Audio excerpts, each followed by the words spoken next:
Oh,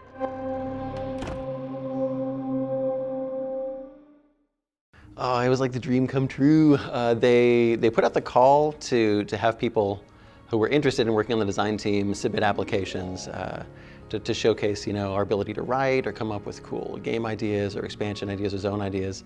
And then based off of that, there were a number of interviews. And so I want to say there were like 4 of us that were brought over from different departments, from customer service or tech support or QA, as design apprentices, and they sat us all down together and kind of showed us how to get into the game and how to use the tools and how to make content. And we started doing, basic stuff.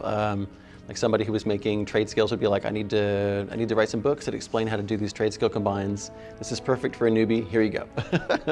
Or I need some simple quests in this zone that I'm working on. Have at it. And there was like a tremendous amount of creative freedom there, and they let us kind of do what we wanted.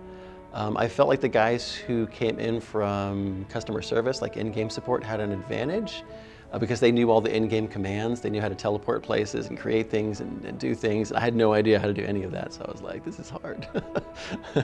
I don't know all these hundreds of commands on how to get around and do things in-game. One of the big story points in that expansion was that Nathaniel Marr had blessed the Froglocks of Guk, and a lot of them had ascended and become smarter and more powerful and more noble. And then from Guk, they broke out into Inithul Swamp, and they broke into Grub, and they kicked out the trolls. And so one of the first things I did on the team was set up a new Grob that had been taken over by the Froglocks. I put in a different Froglock population, put in some quests, and at the time it seemed super cool. Looking back on it, it was fairly basic stuff, but man, at the time I thought this is the most incredible thing I've ever done. That one was definitely innovative. That was the first expansion that introduced instances. So we tried to kind of Mad Libs a bunch of dungeon layouts, which worked. It worked okay. It was supposed to save art a bunch of time in generating zones because they made pieces. There were like round pieces and stairs and hallways and big rooms, and they would hit a button and it would jumble them all up and make a dungeon. And they could do that until they found one that they liked.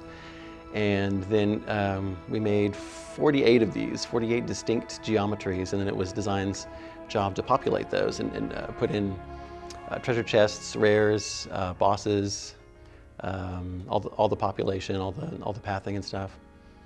And then we used that same system to make raids, which was kind of our first taking a stab that we took at making instance raid content. There were some problems, but we ironed those out later.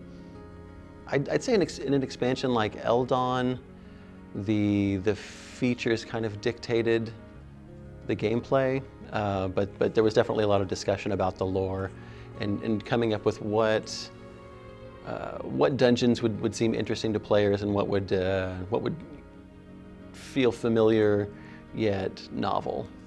Yeah, we wanted to put dungeon crawls back into the game, and so this was a gameplay system that allowed a group to get together, pick a dungeon or be assigned a dungeon, go to the entrance of that dungeon, and then work their way from the entrance to some sort of goal point. We at the time thought that like the dungeon crawl experience was kind of more interesting than standing in a single spot and killing, 4 spawns every time they popped up. There's more movement, there's more exploration, there's more, oh, did we turn the corner? There's something interesting here. So that was the goal there. Oh, it was rough.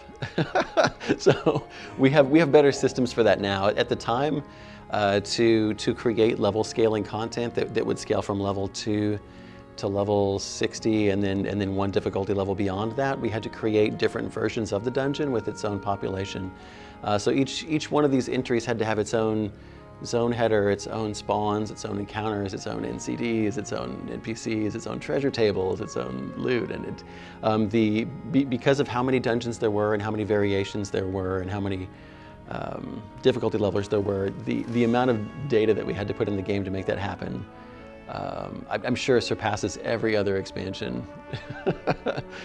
Probably multiple expansions combined. One of the things I did for that expansion was a lot of beta testing with players. So I think for like a good 6 weeks during beta, I would find 5 or 6 players on the beta server. We would run through a bunch of dungeons, and we would note if things seemed too easy or too hard, if the NPCs had scaled up to a point that made them too difficult to deal with. or if the population was too dense, or if something was not spawning or stuck on a wall.